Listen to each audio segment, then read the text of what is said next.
ये देश है हमारा में हम बहस करेंगे धर्मांतरण। धर्मांतरण का ये पूरा खेल जब पकड़ा जा रहा है, आपको इसमें चुनावी फायदा क्या देगा? भारतीय जनता पार्टी समस्या का समाधान कम करती है, प्रोपेगेंडा ज्यादा करना चाहती है। ये चाहते हैं यहाँ पे भी बहुसंख्यक हो जाए मुसलमान और फिर इसको एक इस्लामिक देश बना दें। ऐसे कन्वर्जन माफिया को अपना समर्थन देकर, उनका हाथ बढ़ाकर इनको पेट्रोनेज देने की ये राजनीति जो की जा रही है। तो सबसे पहले तो ये नाम चेंज कर लें और मैं अल्लाह का शुक्र अदा करता हूँ कि मैं मुकम्मल मुसलमान हूँ। दे कैसे सकते हैं? मैं कोई पूना वाला चाय वाला नहीं हूँ। जबरन कन्वर्जन, पैसा दिया, प्रलोभन दिया, क्या हुआ? मैं नाराज नहीं हूँ सर, विषय की बात है। आईएसआई जो एजेंडा इस देश में चला रहा है, आप उसका खंडन करने को भी तैयार नहीं है।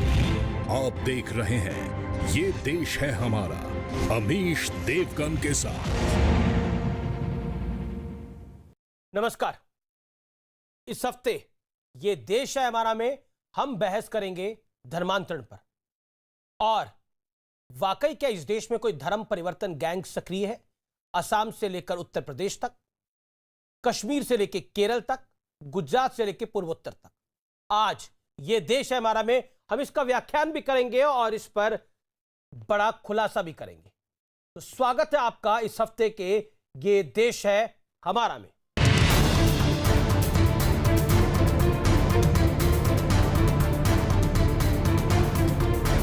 एक बड़ा सा गैंग है जो कि लोगों को सुनियोजित तरीके से धर्म परिवर्तन करा के और फिर इसमें काफ़ी पैसे वगैरह देके, प्रलोभन देके इन चीज़ों पे काम करता है। एक व्यक्ति का नाम आया जिसका नाम उमर गौतम है और ये बाटला हाउस जामिया नगर का रहने वाला है। अभी तक लगभग 1000 गैर मुस्लिम लोगों को मुस्लिम धर्म में परिवर्तित कराया है। बीच बीच में बच्चा कहने लगा कि चमड़ी एक है, खून एक है, सब कुछ। हमारे हिंदू धर्म में देवी देवता बहुत ज़्यादा हैं और मुस्लिम में एक ही है बस। खाली समझाया बहुत, लेकिन बच्चे का तो ब्रेन ऐसा कर रखा है, स्टॉप बिल्कुल समझ ही नहीं पा रहा कुछ भी। उत्तर प्रदेश में लालच देकर धर्म परिवर्तन के बड़े रैकेट का खुलासा हुआ है। सबसे पहले इस खुलासे की बड़ी बातें जान लीजिए। करीब 1000 गैर मुस्लिमों का धर्म परिवर्तन हुआ। मूक बधिर बच्चे और महिलाएं निशाने पर होती थी। डरा धमकाकर या लालच देकर धर्म परिवर्तन होता था। धर्मांतरण के बाद कई लड़कियों की शादी करवाई गई। आरोपी उमर गौतम और जहांगीर को गिरफ्तार किया गया। अल्हम्दुलिल्लाह इस सेंटर में 1000 से ज्यादा लोगों के लीगल डॉक्यूमेंटेशन की फॉर्मेलिटीज पूरी की गई हैं। कोशिश करते हैं कि ऐसे लोगों की मदद हो जो दीन कबूल करते हैं, दीन में दाखिल होते हैं, और उनको बाकायदे मोरल सपोर्ट दिया जाए, लीगल सपोर्ट दिया जाए। धर्म परिवर्तन के इस रैकेट में आईएसआई और विदेशी फंडिंग का एंगल सामने आया है कि बैंक खाताओं में तथा अन्य माध्यमों से भी भारी पैसे उपलब्ध कराए जाते हैं। इस कार्य हेतु विदेशों से भी फंडिंग की जाती है, जिसका उपयोग धर्मांतरण हेतु किया जाता है। आरोप है ये गिरोह सिर्फ उत्तर प्रदेश ही नहीं बल्कि पूरे देश में धर्मांतरण का एजेंडा चला रहे थे। इनके तार कई दूसरे देशों से भी जुड़े हैं। बता देना चाहते हैं कि उत्तर प्रदेश में भारतीय जनता पार्टी की आदरणीय योगी जी के नेतृत्व की सरकार है। ये किसी मुल्ला की सरकार नहीं है कि आप यहाँ पर इस तरह के कृत्य कर लेंगे। उत्तर प्रदेश में धर्मांतरण के इस मामले पर जमकर राजनीति हो रही है।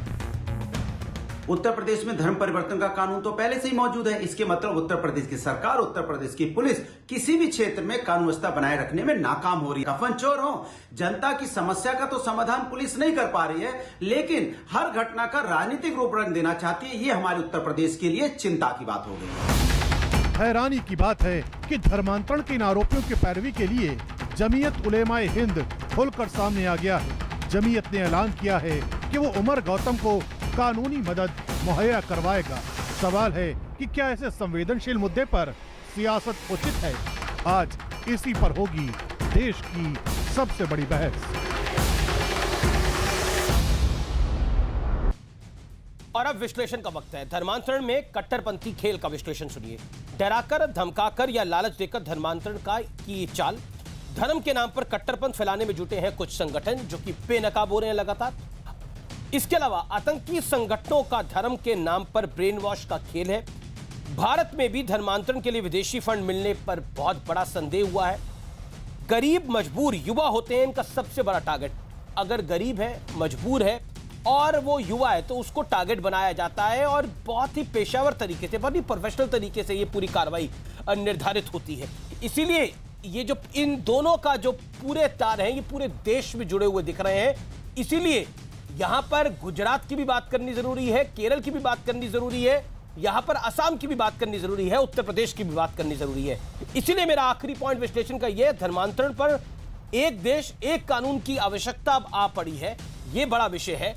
मैं सीधा रुख करता हूं मेरे साथ आज कौन कौन मेहमान जुड़ रहे हैं आज की इस बहस में। मेरे साथ गौरव भाटिया हैं, सीनियर एडवोकेट हैं सुप्रीम कोर्ट के, प्रवक्ता है भारतीय जनता पार्टी के। अनुराग भदौरिया है, नेता है समाजवादी पार्टी के। शहजाद पूनावाला है मेरे साथ इस चर्चा में, राजनीतिक विश्लेषक है। मेरे साथ इस चर्चा में असीम बकार साहब है, प्रवक्ता AIMIM के। तमाम लोगों का अभिनंदन है। तस्लीम रहमानी है, अध्यक्ष MPCI के, लोकसभा का चुनाव भी लड़ चुके हैं। आप तमाम लोगों का अभिनंदन है। अनुराग भदौरिया, शुरुआत में आपसे करता हूं, 40 सेकंड में जरूर मुझे बताइए और उसके बाद मैं इस डिबेट को ओपन करूंगा। आपने बोला कि ये भारतीय जनता पार्टी जो है अपने चुनावी फायदे के लिए ये सब कुछ कर रही है। अब आप मुझे बताइए, धर्मांतरण का ये पूरा खेल जब पकड़ा जा रहा है, आपको इसमें चुनावी फायदा क्या दिख रहा है? मैंने चुनावी फायदा नहीं बोला, मैंने जनता का ध्यान भटकाने के लिए। 4.5 साल से उत्तर प्रदेश में भारतीय जनता पार्टी की सरकार है और भारतीय जनता पार्टी की सरकार में कानून ऑलरेडी बन चुका है। कानून का पालन सरकार नहीं कर पा रही है तो इसके मतलब उत्तर प्रदेश की सरकार कानून व्यवस्था यहाँ पे नहीं संभाल पा रही है और किसी भी क्षेत्र में कानून व्यवस्था नहीं संभाल पा रही है, चाहे वो महिला के अत्याचार में हो, चाहे यहाँ पे शराब माफिया हो, चाहे भू माफिया हो, चाहे यहाँ कफन चोर हो और चाहे यहाँ पे आस्था में चोरी हो रही हो। भारतीय जनता पार्टी की जिम्मेदारी बनती थी ना कि इस समस्या का समाधान करना, लेकिन भारतीय जनता पार्टी समस्या का समाधान कम करती है, प्रोपेगेंडा ज्यादा करना चाहती है। भारतीय जनता पार्टी के सामने बड़ी बात है, क्योंकि भारतीय जनता पार्टी समस्या का समाधान करना चाहती तो अब तक कर देना चाहिए। ओपनिंग रिमार्क्स का कार्यक्रम का बड़ा महत्व होता है। मैंने आपको 40 सेकंड दिया, आपने 45 सेकंड तक अपनी बात रखी। मैं आपको और 10 सेकंड दे रहा हूं। आपने बोला कानून है तो कानून है, तो अब आप मुझे बताइए, आतंक गैर कानूनी है, आतंक का काम गैर कानूनी है, चोरी करना गैर कानूनी है, होता है ना, उस पर कार्रवाई होती है, उसमें सियासत कैसे आ गई? उसमें सियासत कैसे आ गई? सरकार जो होगी उनसे सवाल भी पूछे जाएंगे, वो जवाब भी देंगे। इसमें पॉलिटिक्स कैसे आ गई? आपने बोला धर्मांतरण है, इसको लेकर कानून है, तो धर्मांतरण के विषय में चर्चा भी नहीं होनी चाहिए देश में। यहाँ पे नहीं, चाहे उसने धर्मांतरण का कानून बनाया हो उसको नहीं पालन करवा पा रही है, चाहे महिला की सुरक्षा की बात हो उसको नहीं संभाल पा रही है, चाहे यहाँ पे शराब माफिया को व्यापार चल रहा है उसको नहीं रोक पा रही है। आप तो उमेद पहलवान को नहीं संभाल पा रहे हैं, रोक पा रही है, चाहे आप तो उमेद पहलवान को नहीं संभाल पा रहे हैं। उत्तर प्रदेश की सरकार, आप तो अपनी पार्टी में उमेद पहलवान को नहीं संभाल पा रहे हैं, जिसने एक नॉर्मल लॉ एंड ऑर्डर की सिचुएशन को हिंदू मुसलमान बना दिया। उमेद पहलवान ने, गुजर MLA को नहीं संभाल पा रहे हैं। उमेद पहलवान को आप नहीं संभाल पा रहे हैं। गलत कह रहे हैं तो बता दीजिए, लोनी का जो MLA है, क्या उसके साथ गुजर के साथ उसकी फोटो नहीं वायरल हुई? क्या जो मुख्य आरोपी था वहां पे गुजर, दूसरा उसका जो जूनियर गुजर, सर आपने अपनी बात को रखा, नहीं आई? अब आपको इसके बारे में बताइए। आप पूरा वक्त आपको अपनी बात को रखने के लिए मिला। मैं गौरव भाटिया का रुख करता हूं। गौरव भाटिया, ये आपका प्रोपेगेंडा है और आप इसका सियासी फायदा लेने की कोशिश कर रहे हैं, लेकिन मैं दोबारा बोल रहा हूं, यह विषय सिर्फ उत्तर प्रदेश का नहीं है, यह पूरे देश का विषय है। गौरव भाटिया। अमीर जी, जो बात आप कह रहे हैं उससे हर भारतीय सहमत होगा कि यह विषय केवल उत्तर प्रदेश का है ही नहीं, यह तो पूरे भारत का विषय है।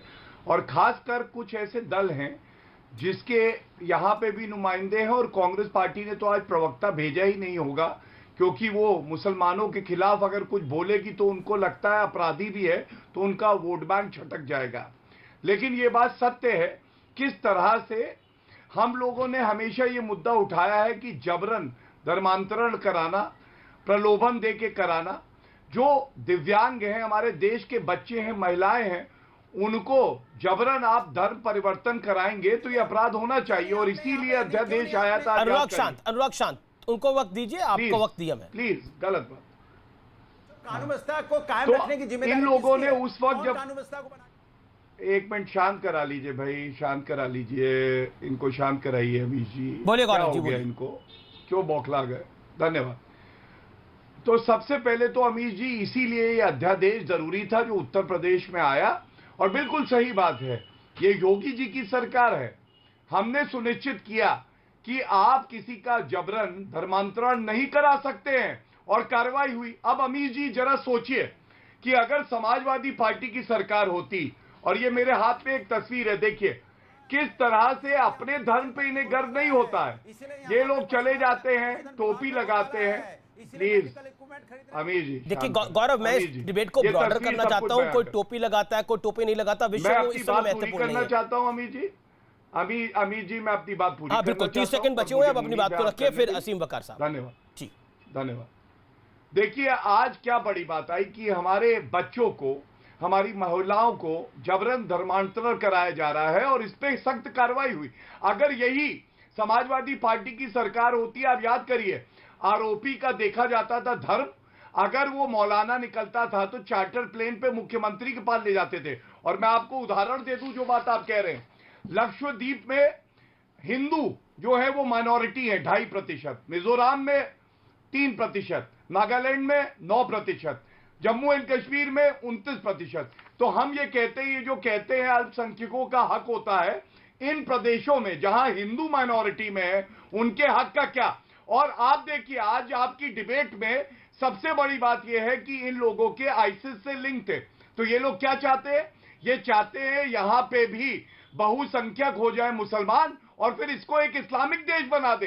क्या आपने, ये 3 लोग नीचे बैठे अमीर जी, एक बार इनके मुंह से निकला है 55 इस्लामिक देश हैं, ये कहे कि गलत है, वहां पे लोकतंत्र होना चाहिए, धर्मनिरपेक्षता होनी चाहिए? नहीं, ये चाहते हैं यहां पे ठीक है गौरव, बहुसंख्यक बने और उसके बाद संविधान को तार-तार करके धर्मनिरपेक्षता को हटा दे। यही इनकी साजिश है। ठीक है, असीम वकार को मैं लेके आना चाहता हूं। तस्लीम रहमानी साहब भी अपना हाथ खड़ा कर रहे हैं, लेकिन असीम वकार काफी दिनों बाद मेरी बहस में आए हैं। धन्यवाद सर आपका आने के लिए। लेकिन आपसे असीम वकार, मेरा सवाल जो है वो बड़ा महत्वपूर्ण है। और क्या आपको लगता है ये जो उमर गौतम है और जो दूसरे शख्स को गिरफ्तार किया गया है, क्या आपको लगता नहीं है कि ये पूरा मामला जो है ये वाकई बड़ा संगीन है?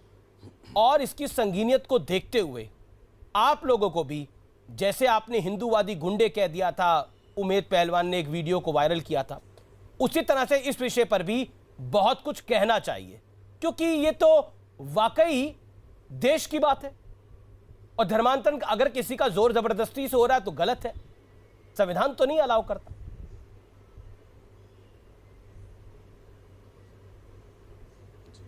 असीम वकार, देखिए, अगर इस वक्त बीजेपी की सरकार देश में ना होती और भारतीय जनता पार्टी के प्रधानमंत्री ना होते, किसी दूसरी पार्टी के प्रधानमंत्री होते और चुनाव होने वाले होते, या यूपी में बीजेपी की सरकार ना होती और कोई और मुख्यमंत्री होता, तो आज अमीश देवगन जी आप जो डिबेट कर रहे होते वो ये होता कि पेट्रोल 100 के पार, डीजल इतना महंगा, 800 रुपए की गैस, इतने लोग शराब से मर गए, अवैध शराब, गंदी शराब बन रही है।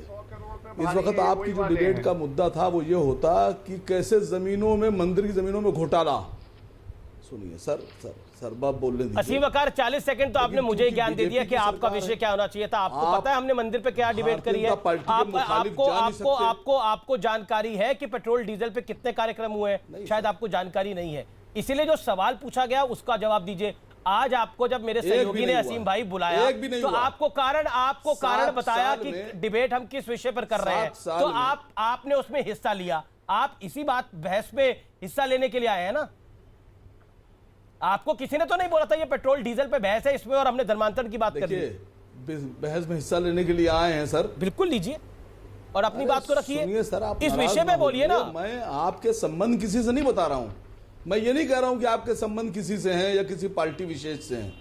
मैं तो बता रहा हूं कि मेरा संबंध तो देश से है, की ना होती, मेरा संबंध तो देश से है और देश के हर एक उस पार्टी से है जो देश के लिए काम करती है। मेरा संबंध तो आपकी पार्टी से भी है क्योंकि आपकी पार्टी देश में है। मेरा संबंध तो हर पार्टी से है। सर मुझे बोलने मेरा संबंध तो देश से है। आप पता नहीं क्यों मुझसे, ना मैं आपसे बिल्कुल नहीं खफा हो रहा। मैं आपसे क्यों खफा होऊंगा? मैं आपसे क्यों खफा होऊंगा? आप इतनी प्यार से बात कर रहे हैं, आपसे कैसे खफा हो जाऊंगा? आप नाराज हैं सर? आपका चेहरा इतना खूबसूरत है, कैसे खफा हो जाऊंगा आपसे मैं? कुछ बोलेंगे नहीं अमीर जी, आज के मुद्दे पे लाइए इनको, आप आज के विषय से भाग क्यों रहे हैं ये मुझे समझ में आ रहा है। सुन लीजिए सर, मुझे पता है कि आप उस विषय पे बात ही नहीं करना चाहते, धर्म परिवर्तन पर बात ही नहीं करना चाहते, धर्मांतरण पर आप बात नहीं करना चाहते। देखिए आप मैं कितने फेक न्यूज प्यार पे से बात सर कह नहीं रहा हूं करना आपको। चाहते। देखिए मैं कितने प्यार से सर कह रहा हूं। बिल्कुल आप प्यार से समझा रहे हैं, मैं भी आपको प्यार से सवाल मैंने पूछा, मैं दोबारा प्यार से सवाल पूछ लेता हूं, क्या धर्मांतरण का ये एजेंडा चलाना सही है, हाँ या ना? सर असीम 100 करोड़ लोग आपको देख रहे हैं, 100 करोड़ लोग देख रहे हैं, बोल नहीं 100 पाएंगे, करोड़ मुंह में लोग दही सुन जम रहे गए। हैं आपको, 100 करोड़ लोग कैलकुलेटर, आप पता नहीं क्या रेफ्रिजरेटर। सोच रहे होंगे। मैं अरे आपसे सही कह है रहा कि हूँ गलत है, ये 7 साल बताइए ना। में गौरव जी, अगर आपने 7 डिबेट उनको की 40 है, सेकंड दे दीजिए। महंगाई पर, एक मिनट, पेट्रोल पर, डीजल पर, गैस पर, सर मैं सब्जी उस की विषय महंगाई पर पर, मैं उस कड़वे विषय तेल पे पर चर्चा सर कर रहा 240 हूं, रुपए जो में लोग बिक रहा है, पेट्रोल सर। डीजल अगर आपने डालकर 7 कुछ और साल काम में खेलना चाह 7 रहे हैं। डिबेट की हो तो आप मुझे बता असीम दीजिए वकार, सर। असीम वकार, आपके सामने आप माफी कौन मांगूंगा। होते जो आपको मैं बताऊंगा? बताइए तो आप मुझे। कौन है जो आपको मैं बताऊंगा?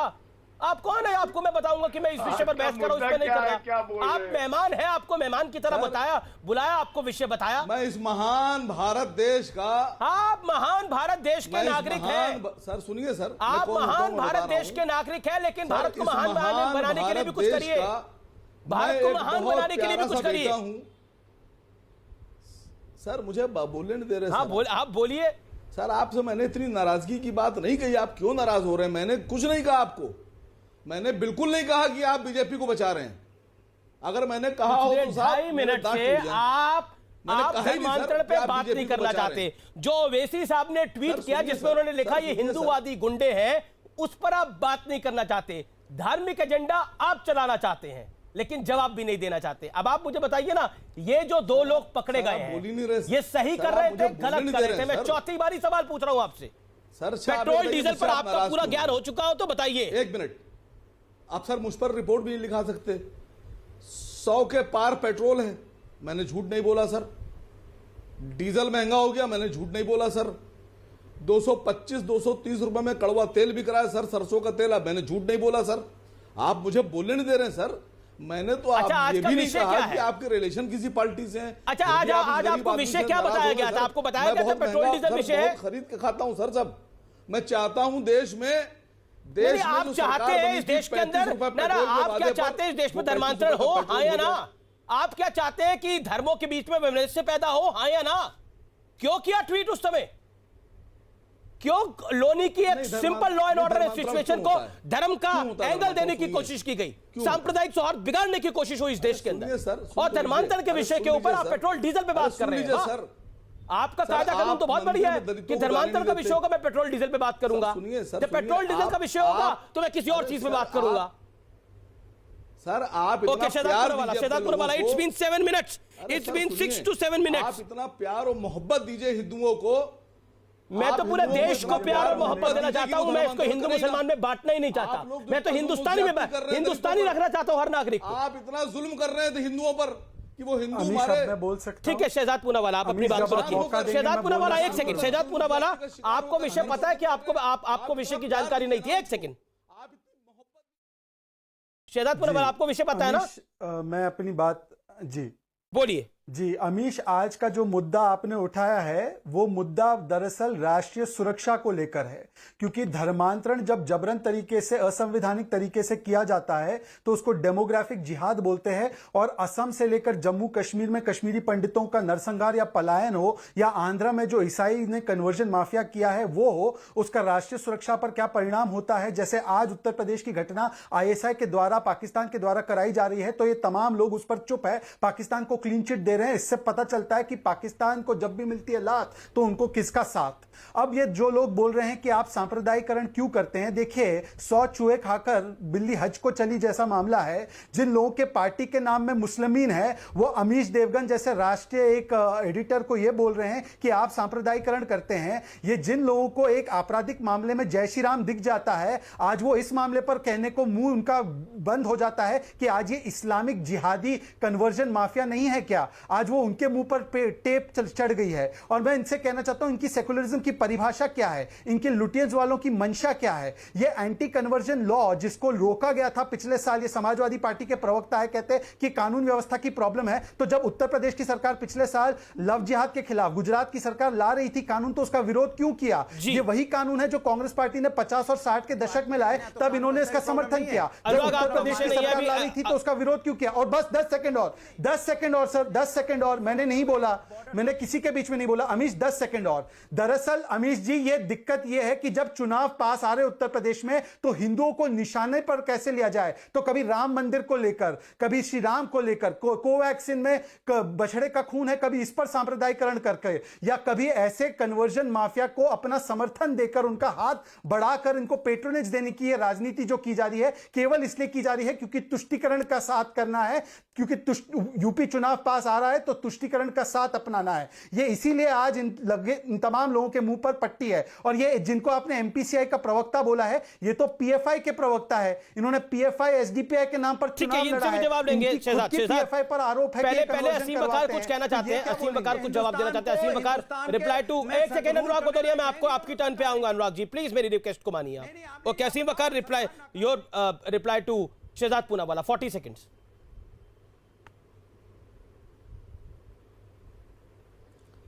नहीं सर, देखिए शहजाद का नाम जो है वो मुसलमानों वाला नाम है, और अगर मुसलमानों वालों से इतनी नफरत है इनको तो सबसे पहले तो ये नाम चेंज कर लें। दूसरी बात, इन्होंने कहा इनकी पार्टी में मुसलमान, सर मेरे घर में पूरा मुकम्मल मुस्लिमीन का माहौल है और मैं अल्लाह का शुक्र अदा करता हूँ कि मैं मुकम्मल मुसलमान हूँ। दे कैसे सकते हैं? मैं कोई पूना वाला चाय वाला नहीं हूँ। किसने बोला आपको? किसने आपको ये सर्टिफाइंग एजेंसी दे दी है? ठीक है ना, ये अब मुसलमान होने का सर्टिफिकेट इनके दफ्तर में पड़ता है, ओवैसी के दफ्तर में पड़ रहा है क्या मुसलमान होने का सर्टिफिकेट? तो ये बताइए कि जब कोई व्यक्ति बोलता है कि 15 मिनट के लिए पुलिस को हटा दो, देखते हैं कौन भारी पड़ता है, ये मुसलमान होने का दावा है आपका। हम लोग को आदत हो गई है, हम जब आप काली माँ और बाकी जो देवी देवता हिंदू माताओं को गाली देते हैं, ये मुसलमान होने का सर्टिफिकेट है आपका। वसीम रिजवी है, नहीं मुसलमान होने का सर्टिफिकेट बांटने का अधिकार आपके पास है कैसे? और आप ऑल इंडिया इत्तेहादुल मुस्लिमीन, ये पार्टी संवैधानिक तरीके से पार्टी चुनाव लड़ती है या मुसलमान होने के सर्टिफिकेट बांटती है? ये बता दीजिए पहले। आप राजनीति करते हो देश में या सर्टिफिकेट मुसलमान होने का बांटते हो? आप ही खुद सर्टिफिकेट बांटने की एजेंसी है। अगर आपको किसी धार्मिक नाम से इतना नफरत है, अगर धार्मिक नाम से इतनी नफरत है तो आप हिंदू महासभा पे, शिवसेना पे, विश्व हिंदू परिषद पे, बजरंग दल पे, अकाली दल पे अगर आप सवाल खड़े कर सकते हैं, आपको इतनी नफरत धर्मों से है तो आप सब पे आप इल्जाम लगाइए। ये देखिए खाली मुस्लिमीन पर, खाली मुस्लिमीन से नफरत आपको दर्शाती है कि आप गलत घर में पैदा हो गए। तो आपको भी देखिए असीम वकार पर्सनल है कि आप गलत घर में पैदा हो गए। असीम वकार, एक सेकंड, शहजाद पूनावाला 1 सेकंड। असीम वकार, देखिए अभी आपने बोला ये कोई पूना वाला हो या चाय वाला हो, ये शहजाद पूनावाला गलत परिवार में पैदा हो गए, गलत घर में पैदा हो गए। देखिए शहजाद पूनावाला जो धर्मांतरण का एजेंडा चल रहा है, जिसको पुलिस ने एक्सपोज करा, एंटी टेररिस्ट स्क्वाड ने एक्सपोज किया, उसकी बात करें। एक सेकंड, इसमें आईएसआई का लिंक है। आपका तो आईएसआई से कोई लेना देना नहीं है, जहां तक मैं जानता हूं आपका तो कोई आईएसआई से लेना देना नहीं है। आप तो हिंदुस्तान की पार्टी है, हिंदुस्तान की पार्टी है ना। महासभा पे, अकाली दल पे, शिवसेना पे, अगर आपको इन सब पार्टियों पे आपको नहीं तो आप मुझे बताइए, ये आईएसआई वाले गैंग से आपका तो कोई लेना देना नहीं है, तो आप इस प्रोपेगेंडा को एक्सपोज करिए कि ये गलत है। ये लोग, आपको बोलना चाहिए ये गलत है। मुर्दाबाद सर, आपको उमर गौतम बोलना चाहिए ये गलत आदमी है। सर उमर गौतम गलत आदमी है कि नहीं है, बताइए आप। 10 सेकंड ले सकता हूं मैं दूंगा आपको शहजाद, क्योंकि आप पर्सनल कमेंट हुआ है, गिव मी 20 सेकंड ऑल्सो। लेकिन उमर गौतम गलत आदमी है कि नहीं है, जिसने खुद धर्म परिवर्तन करा 1964 के अंदर? उसका नाम पहले था श्याम प्रताप सिंह, 20 साल पहले उसने धर्म परिवर्तन करा, और अब वो धार्मिक परिवर्तन का एक एजेंडा चला रहा है पूरे देश के अंदर। तो बोलिए गलत आदमी है ये, इसका मास्टरमाइंड के पास जाना चाहिए। मोहम्मद उमर गौतम ने क्या सही किया है कि आप इतना नाराज हैं? मैं नाराज नहीं हूं सर, विषय की बात है, ये विषय की बात है। आईएसआई जो एजेंडा इस देश में चला रहा है, आप उसका खंडन करने को भी तैयार नहीं है। लग रहा है आप थोड़ी देर में खड़े हो जाएंगे, आप इतना नाराज हैं। मेरे को देश के लिए खड़े होने में कोई दिक्कत नहीं है सर। मैं देश के लिए हमेशा खड़ा हूं। मैंने ये पूछ मैं देश के लिए हमेशा खड़ा हूं, मैं खड़ा रहूंगा, यहाँ रहूं या नहीं रहूं, 20,000 देश के लिए मैं खड़ा रहूंगा आखिर तक, अपनी अंतिम सांस तक।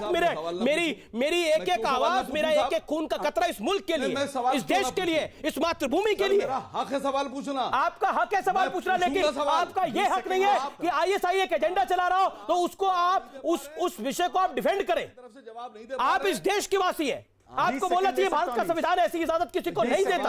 और धर्मांतरण का कोई एजेंडा चला रहा है, ये लोग क्या किन बच्चों को ले जाके उनके साथ क्या उनका इस्तेमाल करें, आपको बोलना चाहिए। सरकार को तय तक जाना चाहिए पूरे मामले के अंदर। इस पूरे मामले का मास्टरमाइंड कौन है? जब रिश्ते आईएसआई के साथ आ रहे हैं वकार साहब, ये सामान्य बात नहीं है। नहीं, वो कोर्ट का मामला है। कोर्ट, बिल्कुल आपकी बात बिल्कुल सही कहा आपने, ये कोर्ट का मामला है। वो कोर्ट पे छोड़ दिए, कोर्ट का लेकिन मामला है। प्राइवेट फेसी में तो पुलिस की जांच में तो यकीन करेंगे ना सर, तो यूपी पुलिस की जांच देना पड़ेगा, करेंगे नहीं करेंगे? जो असम में जांच उस पर यकीन करेंगे नहीं करेंगे? बताइए ना। अरे पुलिस पर तो कोर्ट यकीन नहीं करता सर, पुलिस के बयान पर। हाँ, पुलिस पे यकीन ना करें सर, पुलिस के बयान पर तो कोर्ट यकीन नहीं करता, मैं कैसे कर लूं? Okay, Shahzad 30 second, then Gaurav Bhatia. Gaurav ji 20 second. मैं वादा करता हूं मेरी बात 20 सेकंड में खत्म हो जाएगी, 20 सेकंड केवल। चलिए सर ऐसा है अमीश जी आपका संरक्षण चाहूंगा मैं, मुझ पर व्यक्तिगत हमले हुए, मुझे 15 सेकंड दे दे, मैं वादा करता हूं 15 सेकंड में बात खत्म कर दूंगा। प्लीज अमीश, जवाब सुनिए अब जी, मुझे प्लीज, हाँ 15 सेकंड, मैं 15 सेकंड में समाप्त करूंगा। चलिए मान लेते हैं कि शहजाद पूनावाला गैर मुस्लिम है, मुसलमानों का विरोधी है। लेफ्ट की सरकारों ने हलफनामा देकर कहा है कि ये कन्वर्जन होता है। साइरो मालाबार चर्च केरला के इसने बोला है कि ये इलीगल कन्वर्जन हमारी लड़कियों का भी करवाते हैं। क्या वो भी मेरी तरह हिंदुत्ववादी हैं? और मैं इनसे एक सवाल पूछना चाहता हूं कि क्या जो अब ये आरोप लगा रहे हैं मुझ पर, क्या आईएसआई के समर्थन में है क्या? असीम वकार साहब, आपकी पार्टी का एजेंडा है कि आईएसआई अगर इस देश में कोई कार्य करता है देश की राष्ट्रीय सुरक्षा के खिलाफ, तो आज आप ये समझते हैं कि ये आपका धर्म है कि आप आईएसआई को बचाव करें। तो आप बता दीजिए कि आप आईएसआई के बचाव में हैं, और मुझे बता दीजिए कि क्या केरल की सरकार जो लेफ्ट की सरकार है, जिसने हलफनामा देकर कहा कि ऐसा होता है, जिसने साइरो मालाबार चर्च ने कहा क्या वो भी हिंदूवादी है? आपने 20 सेकंड मांगे थे, 50 सेकंड हो गए। असीम वकार 20 सेकंड, देन गौरव भाटिया। मैं जवाब दे दूं शहजाद भाई एंड तस्लीम रहमानी, बोलिए। हाँ, अरे शहजाद भाई, मैं आपके जाती तौर पे खिलाफ नहीं हूं। आपने कहा कि जिस पार्टी में धार्मिक नाम हो मुस्लिमीन, उस पर आपको एतराज, तो मैंने कहा कि अगर आपको अकाली दल पे एतराज है, शिवसेना पे एतराज है, बजरंग दल पे एतराज है, विश्व हिंदू परिषद पे एतराज है, हिंदू महासभा पे एतराज है, हिंदू वाहिनी पे एतराज है, तो आप बिल्कुल कर सकते हैं, आप अच्छे आदमी हैं। और अगर आपको सिर्फ मुस्लिमीन पे एतराज है और इन सब पार्टियों पे एतराज नहीं है, तो फिर आप खराब आदमी हैं। आईएसएफ से फिर आप खराब आदमी हैं सर। पॉलिटिकल पार्टी से बिल्कुल है, पॉपुलर फ्रंट ऑफ इंडिया से है, एमआईएम से है, काफी देर से इंतजार करें। ठीक है सर, आपने अपनी बात को रखा, आप दोनों ने अपनी बात को रखा, आप दोनों को मौका मिला। तस्लीम रहमानी एंड गौरव भाटिया। गौरव भाटिया, अभी आपने अनुराग, अभी आपने असीम वकार, अब बीच में नहीं। असीम वकार, मैं आपको आगे वक्त दूंगा, आपको वक्त दिया है मैंने, मेरा निवेदन स्वीकार करिए। गौरव भाटिया एंड तस्लीम रहमानी दोनों को स्क्रीन पे दिखाइए। गौरव भाटिया जी, आपकी सरकार की ये कमी है कि ये सब कुछ हो रहा है, या आपकी सरकार की कमी है देश भर में? सेंट्रल गवर्नमेंट की कमी है, यूपी सरकार की कमी है, असम सरकार की कमी है? अगर ये पूरे देश में हो रहा है, सवाल आप पे भी क्यों नहीं खड़ा होना चाहिए? अमीर जी, देखिए, गर्व की बात है कि भारतीय जनता पार्टी की सरकार है, तो ऐसे जो आरोपी हैं, जिनकी घिनौनी सोच है, उनको पकड़ा जा रहा है। और उत्तर प्रदेश हो, मध्य प्रदेश हो, गुजरात हो, जहां भी जबरन धर्मांतरण हो रहा है वहां पकड़ा जा रहा है। लेकिन इनकी मंशा क्या है? देखिए, मुझे परेशानी क्या है, 1000 हिंदू, उनका धर्म बदल दिया जाता है जबरन, बच्चों का, दिव्यांग है, महिलाओं का, लेकिन इनके मुंह से इनकी मानसिकता ये एक बार निंदा नहीं होती है। आप सोचिए कि अगर हिंदू होते और 1000 मुसलमानों का धर्म परिवर्तन कर दिया होता, हो हल्ला हो जाता। ये लोग बाहर निकल के कहते हैं कि लोकतंत्र खतरे में है, मुसलमान खतरे में। और इसकी वजह बताओ क्यों नहीं? ये चाहते हैं ये देश संविधान से नहीं, शरीयत कानून से चले। पूछ लीजिएगा मेरी जब बात पूरी हो जाए। और मैं कहता हूं कोई माइका लाल नहीं है जो यहां शरीयत लॉ लागू कर दे। ये जो बहुसंख्यक बनने की एक होड़ मची हुई है इनके बीच में, यही सबसे ज्यादा खतरनाक है। और एक उदाहरण दे दूं, नवंबर 2020 की बात है, जब ये अध्यादेश आया था, तब एक रिपोर्ट सामने आई थी एसआईटी की उत्तर प्रदेश में कि 11 में से 8 ऐसी महिलाएं थी, हमारी हिंदू बच्चियां थी, जो नाबालिग थी और उनका धर्म परिवर्तन हो गया था। और कुरान पढ़िए, इनसे पूछिएगा इनको। लेकिन गौरव जो मेरा सवाल था, में ये लिखा है, जो मेरा कि सवाल अगर था, आप आपकी चाहते हैं शासन कि को अब अपने 6 धर्म साल, के अब बाहर- आपकी सरकार को 7 साल भी हो चुके हैं केंद्र के अंदर। यूपी में आपकी सरकार 4.5 साल के अपनी टर्म पूरी कर चुकी है, ये फिर भी क्यों हो रहा है? ये सवाल खड़े होंगे। मैं बता रहा हूं, असम में क्यों हो रहा है? देखिए, आपको सुनिए। सेकंड टर्म मिली है उधर। मैं बताता हूं आपको अमीर जी। पहली बात तो law and order state subject होता है। हमने एक कानून लाए, आप भी जानते हो, उत्तर प्रदेश में, मध्य प्रदेश में, बाकी प्रदेशों में जहां भाजपा की सरकार है। लेकिन इनके मुंह में क्यों दही जमी हुई है? ये केल्विनेटर के रेफ्रिजरेटर क्यों बने हुए हैं? असम की आपने बात करी, सर्बानंद सोनोवाल जी का जजमेंट है सुप्रीम कोर्ट का, कहता है वहां पे जो बहुसंख्यक हिंदू थे, इतने घुसपैठिए आए कांग्रेस के समय में, वो अल्पसंख्यक बन गए। और आज भी आप पूछ लीजिए तो AIUDF के चीफ कहते हैं कोई तो आप गलत क्या बात कह रहे नहीं है। रोहिंग्या इनके भाई है, लेकिन भारतीय नागरिक इनको बुरे लगते हैं क्योंकि हिंदू है। ये देश है हमारा में। फिलहाल रुकना होगा एक अंतराल के लिए, एक ब्रेक के लिए, लेकिन ब्रेक के बाद भी इस महत्वपूर्ण विषय पर हमारी चर्चा, हमारी बहस लगातार जारी है। बड़े ऐसे इल्जाम लगा रहे थे, सुप्रीम कोर्ट ने सबको धो दिया था उस वक्त, याद कीजिए हादिया के केस में ये इल्जाम था, जबरी जो है धर्म परिवर्तन करवाया, प्रलोभन करवाया, और उसी के माँ बाप कंप्लेंट थे लड़की हादिया के, 2 साल इलीगल कन्फाइनमेंट में रखा। तस्वीर मनी, मैं इस डिबेट को थोड़ा ब्रॉडर करता हूं। अगर ये विषय हिंदू महासभा का होता, बजरंग दल का होता, तो आप बोलते देखिए कितनी गलत बात है। आज आपको गलत बात दिख रही है या नहीं दिख रही? पॉइंट नंबर 2 मेरा जो है इस बहस के अंदर, क्या आपको लगता नहीं है ISI का जहां पर लिंक आ रहा हो, उस बात को संदेह की नजर से भी देखना, यानी पुलिस की जांच को संदेह की नजर से देखना, क्या जायज है? मैं आपसे सवाल पूछता हूं। हो गया जी हो गया। देखिए, अब आप जवाब आधे दीजिए घंटे से बल्कि 33 मिनट से सुन रहा हूं, 33 मिनट से सुन रहा हूं, 33 मिनट्स हो गए। मैं उम्मीद करता हूं कि इतनी मामूली किस्म की अखलाकियात का मुजाहरा होगा कि मुझे भी सुन लिया जाए।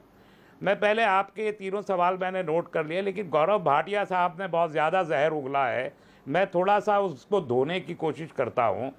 पहली चीज़ तो ये कि इस देश के मुसलमानों को अक़लियत से अक्सरियत में ख़ुद को बदलने के लिए किसी मौका पाने की कोई ज़रूरत नहीं, पहले भी नहीं थी, आज भी नहीं है, कल भी नहीं होगी। इसलिए कि अगर होती तो 700 साल इक़्तिदार में थे, किसी का बीज ना बदलता है। यहाँ हम 15% है, यहाँ पर जो है 5% भी बाकी ना रहते।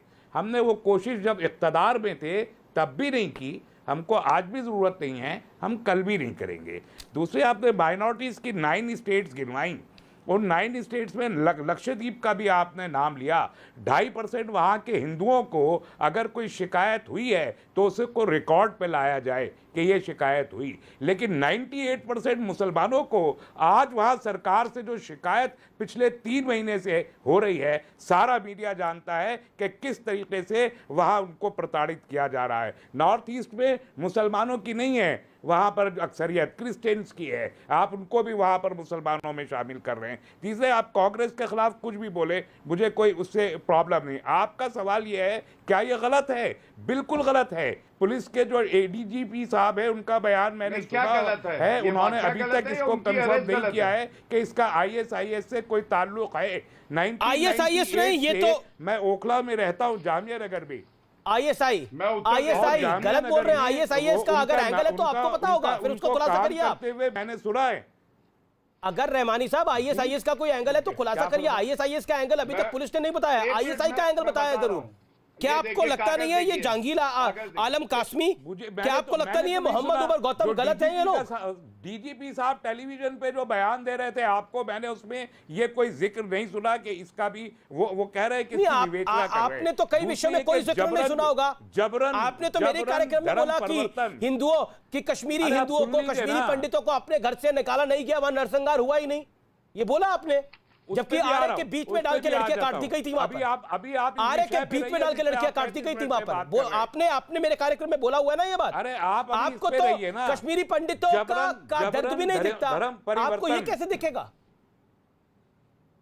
आपको छत्तीसगढ़ भी नहीं दिखता, क्या दिखता है आपको? इस देश में पहले से जुर्म है।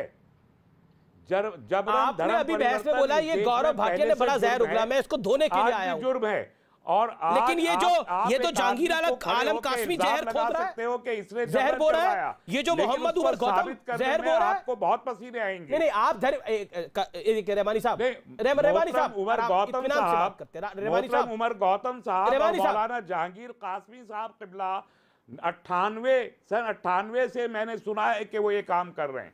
मेरी उनसे मुलाकात नहीं हुई आज तक, हाँ। लेकिन वो बहुत मोहतरम शख्सियात और इस मुल्क की हैं, पूरे मुल्क की, और वो दावत का काम करते हैं, सारा देश जानता है, कोई ढकी छुपी बात नहीं है। 1998 से मैं भी जानता हूं कि वो दावत का काम करते हैं, लेकिन वो दावत का काम आईएसआई की दावत है। धर्म परिवर्तन का काम इनके एक मेंबर पार्लियामेंट उड़ीसा के थे, घर वापसी के नाम पर जबर किया करते थे। आगरा में 300 लोगों को ठीक है, आप काफी देर हो गई, गौरव भाटिया को जवाब देने का मौका है। गौरव भाटिया, बड़े तूफान उठ जाते। Okay, Gaurav Bhatia reply to. बताइए, ठीक है, आपने अपनी बात को रखा है हमारी साथ। पार्टी और आरएसएस मुस्तकिल धर्म परिवर्तन कराने के लिए जबर नहीं कर रही? क्या ये मॉब लिंचिंग और ये तमाम जो फिसादात है, ये खौफजदा करके गौरव रिप्लाई की कोशिश नहीं है? और आज अभी कोरोना की सेकंड देखिए, ये तो कस्में खा रहे हैं जहांगीर आलम कासमी के नाम की और मोहम्मद उमर गौतम के नाम की। कह रहे हैं उनसे बढ़िया कोई आदमी नहीं, दिखाने लायक नहीं बचे। गौरव भाटिया, देखिए आपकी पार्टी मुंह दिखाने लायक नहीं बची है उत्तर प्रदेश। अब पता नहीं किसकी। ओके, गौरव भाटिया, चलिए, आप जहर फैला रहे हैं, आपकी पार्टी मुंह दिखाने के लायक नहीं बची है। जहांगीर आलम कासमी जो है उसकी तो कसम खा रहे हैं, ये मोहम्मद उमर गौतम की ईमानदारी की कसम खा रहे हैं। देखिए अमीर जी, अब ये तय कर लेने दीजिए दर्शकों को कि किसने जहर उगला, किसने अमृत बांटा। जिसने अमृत बांटा है उसकी 303 लोकसभा में सीटें हैं। जिसने जहर उगला, जिसने ये कहा 25 लाख लोग अयोध्या में इकट्ठे हो जाएंगे, हिंदुओं को मजा चका देंगे, उसके 150 वोट आए थे असेंबली इलेक्शन में दिल्ली में, जो मुझे पता है। तो हमें सबको पता है कि जहर किसने उगला। दूसरी बात, अब तीनों पार्टियों को एक्सपोज करने का टाइम आ गया।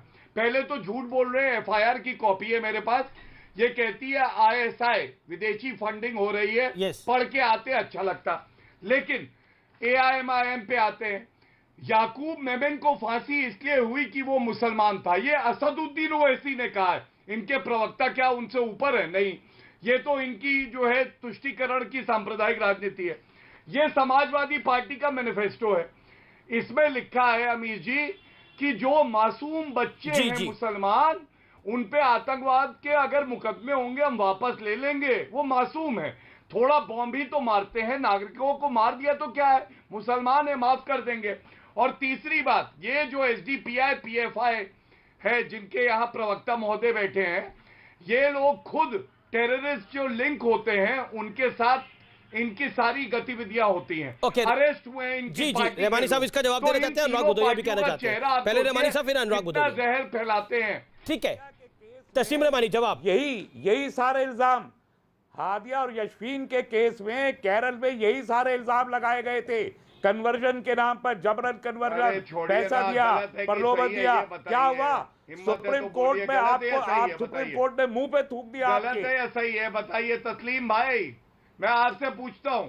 1000 अगर महिला मुसलमान होती और 2 हिंदुओं ने धर्म परिवर्तन किया होता, यही ज्ञान बांटते आप? शर्म नहीं आती है?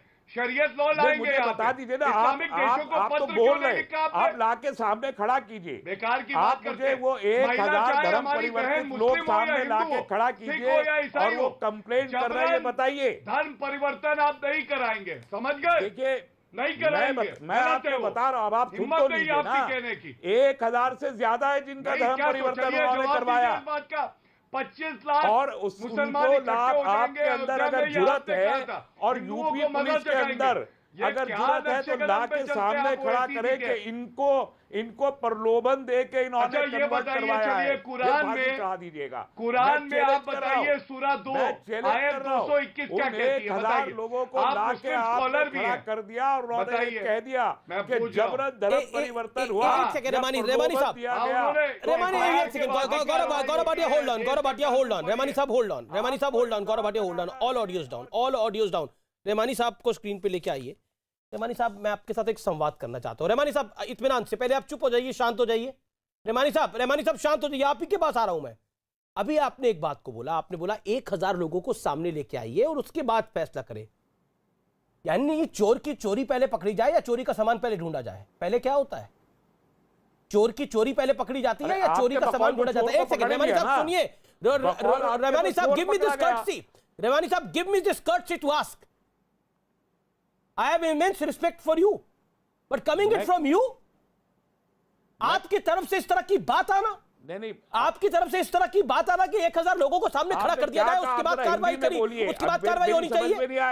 नहीं, एक सेकंड, और जब आईएसआई का पूरा ये मामला सामने आ रहा है, शक है, जांच है, और उस जांच का इंतजार करना चाहिए, आप क्लीन चिट दे रहे हैं? अरे भैया, आप क्लीन चिट दे रहे हैं, आप मुझे बताइए, ये आईएसआई आपके पास कौन सी सीबीआई है, कौन सी एफबीआई है, कौन सी एटीएस है आपके हमेशा पास? इलेक्शन के वक्त में इलेक्शन का वक्त ही नहीं है, इलेक्शन 8 महीने दूर है, सामने आता है, इलेक्शन 8 महीने दूर है, इलेक्शन का वक्त है क्या ये? जीती है हमेशा आईएसआईएस के नाम पे बीजेपी आईएसआईएस नहीं, आईएसआई। अभी नॉर्थ इंडिया की 4 स्टेट हार रही है बीजेपी, तो आईएसआईएस का बुर्का पहन के इलेक्शन जीत सकती है ही नहीं, कोई और मुद्दा नहीं है। मुंह दिखाने लायक नहीं उत्तर प्रदेश में, हरियाणा में। देखिए, जो सवाल मैंने पूछा उसका जवाब आना चाहिए। नहीं बची है। ओके, शहजाद पूनावाला, मैं आपको सीधा जवाब दे रहा हूँ। जी, मैं अनुराग भदौरिया का रुख कर रहा हूं, फिर मैं शहजाद पूनावाला आपके पास आऊंगा। इलेक्शन लड़ने के लिए और इलेक्शन जीतने के लिए। ठीक है, अनुराग भदौरिया, चलिए तस्लीम रहमानी, असीम वकार का एक एजेंडा हो सकता है, समाजवादी पार्टी का क्या एजेंडा है? जब लफ्ज जिहाद पे कानून होता है तो उसको आप ऑब्जेक्शन करते हैं, जब इसको लेके कानून होता है तो उसको लेकर आप ऑब्जेक्शन करते हैं, ऐसा क्यों? ऐसा क्यों? आपको तुष्टिकरण के साथ जोड़ दिया जाता है। दे दूंगा। अभी उमेद पहलवान आपका एक व्यक्ति गिरफ्तार हुआ। अच्छा, आप बोलिए। हाँ, देखिए, आप अमीश जी मुझे बोलने दीजिएगा 30-40 सेकेंड। दरअसल मैं अमीश जी एक चीज बताइए, जब किसी बच्ची के साथ अन्याय होता है या कोई मर्डर होता है तो हम किसका दोष देते हैं? किसका दोष देते हैं? उस सरकार का, कि सरकार की नाकामी की वजह से, चाहे कोई बच्ची हो, किसी जात धर्म की हो, अगर उसके साथ अन्याय हुआ, हाथरस की बच्ची का ले लिया जाए, तो जिम्मेदारी, अगर अन्याय हुआ तो जिम्मेदारी किसकी होगी? सरकार की। इसी तरह से हमारे उत्तर प्रदेश के अंदर में पाकिस्तानी एजेंट आ जाएं और केंद्र सरकार भी बीजेपी की हो, वहां भी सरकार कैसे आ गए उत्तर प्रदेश के अंदर, मैं पूछना चाहता हूं। और उत्तर प्रदेश में आने के बाद इतना बड़ा ऑपरेशन कर रहे थे, कैसे कर रहे थे? बिना सरकार के सर पे तो नहीं हो सकता, बिना सरकार के मिलजुली तो नहीं हो सकता। सरकार की कहीं ना कहीं कमजोरी है इसमें, तो सरकार अपनी कमजोरी को क्यों छुपाना चाहती है? इस पे तो सरकार को अपने ऊपर लेना चाहिए कि मेरी गलती है, कि मेरी गलती की वजह से यहाँ पे इस तरह के लोग घुसे और इस तरह का काम हो रहा था यहाँ पे आपके पास आ रहा हूं, एक वाणी को विराम दीजिए। अनुराग, तो आपकी राय में जहांगीर आलम कासमी पर और मोहम्मद उमर गौतम पर बड़ी से बड़ी और कड़ी से कड़ी कार्रवाई होनी चाहिए, आप ये कह रहे हैं समाजवादी पार्टी के प्रवक्ता? मैं बोल लूं? नहीं, अरे मुझे बोलने देंगे आप। मैं बोलता हूं तो आप बोलने लगा, तो दिक्कत तो है अमीश जी, आपके साथ समस्या है कि आप दूसरी पार्टी को बोलने नहीं देना चाहते। हम तो नहीं कह रहे हैं आप किस पार्टी के साथ है, तो बोलने तो दीजिए मुझे कम से कम।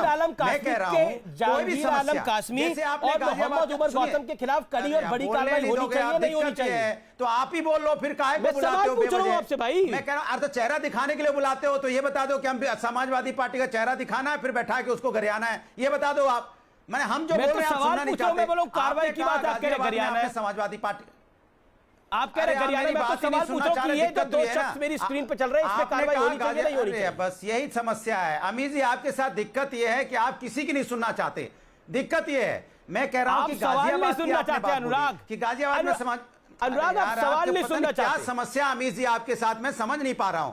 सवाल नहीं सुनना चाहते? टाइम दे दो, इतना टाइम बोलना है, मैं उतना टाइम बोलूंगा, फिर आप बोल देना। अच्छा, सवाल मेरा जो है उसका जवाब दे दीजिए आप 40 सेकंड बोलना है। सवाल मेरा ये है कि ये जहांगीर आलम कासमी और मोहम्मद उमर गौतम के खिलाफ बड़ी और बड़ी से बड़ी और कड़ी से कड़ी कार्रवाई होनी चाहिए, हाँ या ना? अरे तो मुझे बोलने तो दो। बोलिए। अरे बोलने तो दो, बोलिए, 30 सेकंड आपके, बोलिए। मैं कह रहा हूं कि गाजियाबाद के आपने गाजियाबाद का लिया कि वहां समाजवादी पार्टी नेता था। हमने बोला समाजवादी का हो, बीजेपी का हो, कांग्रेस का हो, कोई भी हो, समाज के अंदर में कोई इस तरह का काम करेगा, कड़ी से कड़ी सजा मिलनी चाहिए। तो नंदकिशोर गुर्जर को मिलनी चाहिए, उनका जो विधायक था वहां पे जो एक कांड करवा रहा था। एक बात। दूसरी बात आपने बोली उत्तर प्रदेश के अंदर में आईएसआई के एजेंट हैं। मैं कह रहा हूं कि सरकार की नाकामी क्यों है भाई? सरकार इतनी कमजोर क्यों है कि हमारे अंदर में आके कोई भी आके यहाँ कार्रवाई करता रहेगा और सरकार उसको देखती रहती है? इसके मतलब सरकार पना देती है क्या? ये बीजेपी की सरकार जब से आई है तब से हमारे उत्तर प्रदेश में क्यों घुस जाते हैं? क्यों उत्तर प्रदेश की पुलिस इतनी नाकारा और नाकाम है कि यहाँ पे लोग अपना गिरोह चलाते रहते हैं? उत्तर प्रदेश की पुलिस देखती रहती है, इंतजार करती रहती है। नहीं 4 साल तक करो, 4.5 साल तक करते रहो। चुनाव आएगा तब मैं टोकूंगा आपको, क्यों कर रहे हो? इसलिए मैं कह रहा हूं ये नाकामी उत्तर प्रदेश पुलिस की है और इसको शहजाद जवाब 30 सेकंड सेकंड में जवाब Shehzad 30 second quick 30 second rebuttal then Gaurav Bhatia on this. अगर वो रुकेंगे, अगर साइकिल, प्लीज उनको बोलिए। नहीं वो रुकते कहां हैं? प्लीज उनको बोलिए। अमीश जी उनको रोकेंगे तब मैं बोल पाऊंगा। अनुराग रुकना पड़ेगा, पूरा ब्रेक लगा दीजिए। इसमें बुराई क्या है? ठीक है अनुराग जी आपने बात करो। इसमें बुराई क्या है? मैंने सारी बातें सुनी, मैं किसी के बीच में नहीं बोलता हूँ। ठीक है, मैं बोल सकता हूँ अमीश? बोलिए। अमीश मैं बोल सकता हूँ? जी 30 सेकंड है, बोलिए। अमीश जी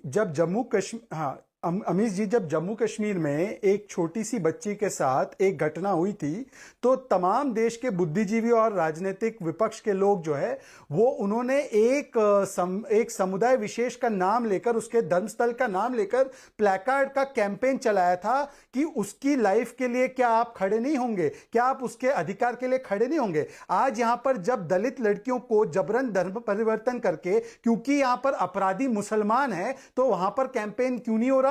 जो जय भीम और जय मीम के नारे लगाते हैं हमारे ओवैसी साहब की पार्टी वाले, आज जब भीम के ऊपर मीम का अत्याचार है तो क्यों नहीं बोल पा रहे हैं कि दलित लाइव्स मैटर? क्योंकि मुस्लिम इज द अक्यूज्ड, तो दलित लाइव्स डजंट मैटर। और लास्ट बात मैं ये कहना चाहता हूं कि ये पीएफआई वाले भी जो प्रवक्ता बैठे हैं पीएफआई, वो अब गौरव भाटिया को बोल रहे जहर फैला रहे। गौरव भाटिया जिनकी पार्टी के लोगों ने हाथ काटने के लिए उनको कन्विक्ट किया गया, जिनके खिलाफ वाम दल की सरकार ने एफिडेविट दिया है कि आतंकवाद में लिप्त है और सिमी का अवतार है, ये गौरव भाटिया से कह रहे हैं। मैं इनसे एक सवाल पूछना चाहता हूं पीएफआई के। ओके तस्लीम रबानी कुछ कह रहे हैं। 30 सेकंड तस्लीम रबानी।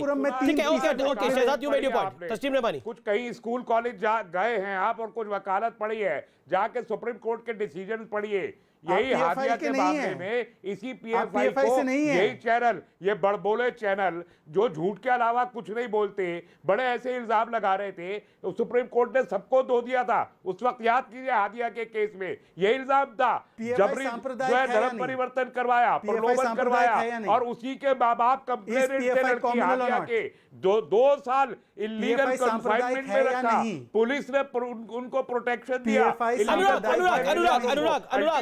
अनुराग भदौरिया 10 सेकंड में जवाब दीजिएगा। 10 सेकंड अनुराग 10 सेकंड में जवाब दीजिएगा। तो आपकी राय में मोहम्मद उमर गौतम और जहांगीर आलम कासमी दोनों पे कड़ी और बड़ी कार्रवाई होनी चाहिए, समाजवादी पार्टी के प्रवक्ता ऑफिशियली ये कह रहे हैं। हाँ। जो भी हिंदुस्तान के अंदर में हिंदुस्तान के कानून के साथ खिलवाड़ करेगा, चाहे वो किसी जाति धर्म का व्यक्ति हो, उसके ऊपर कार्रवाई होनी चाहिए। और इसमें कार्रवाई में अगर मैंने बोला गाजियाबाद में विधायक कार्रवाई होनी चाहिए। देखिए एक बड़ा ही महत्वपूर्ण क्लिप 6 सेकंड का है, जरा सुनिए क्या कहते हैं।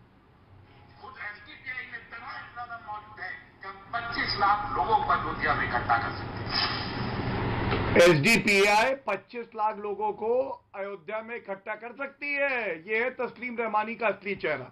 फिलहाल ये देश है हमारा में इतना ही, लेकिन लाख टके की बात यह है कि हमारा पुलिस पर भरोसा नहीं है, हमारा प्रशासन पे भरोसा नहीं है, हमारा शासन पे भरोसा नहीं है, हमारा भरोसा आरोपियों पर है।